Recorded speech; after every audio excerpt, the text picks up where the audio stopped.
na aking i-unbox. Worth of 143 pesos. Hindi ko alam kung ano to. Ano nga ba itong in-order ko? Nakalimutan ko na sa dami. Eto. Ayan.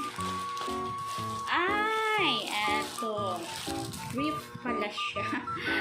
Ipang-giveaways ko to. Eto. Iyan. Ano lang siya? Worth of 143 pesos.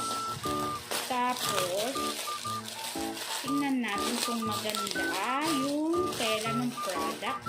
143 pesos yun, guys. Ayan. Alam mo kung ilang piraso? 1, 2, 3, 4, 5, 6. Guys, 143 pesos is 6 na piraso. Wow! Alam nyo, hindi ka magsisisi, guys. Ang ganda ng tela at saka makapal. Ayan, no? Wow! Iba-iba pa siyang kulay. Alam mo, maarte po ako sa tela. Pero eto gusto ko. Mag-order uli ako neto. Ayan, guys, oh. Ayan, maganda po yung tela niya. 6 na piraso po. 143.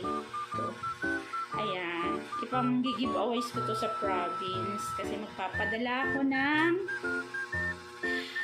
mga bagahe. Ano? Box. Ayan, guys. Ayan, guys. Sa mga gusto mag-order yan, click the yellow basket. Click the yellow basket below. 143 anim. Ayan, no. Maganda siya. Yan. Kaya magpabudol na din kayo. Hindi. Tsaka pag nagustuhan ko yung product, ayan, pinupost ko siya. Nilalagay ko sa yellow basket. Pero eto talaga. Yan. Maglalagay po ako ng yellow basket. Kasi worth it talaga. Makapal ang tela. Maganda siya.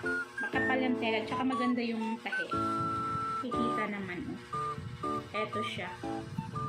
Ayan, guys, ha. Click the yellow basket. Kasi yung iba hindi maganda. Pag yung iba pinapromote. Yan, dito. Okay, that's it.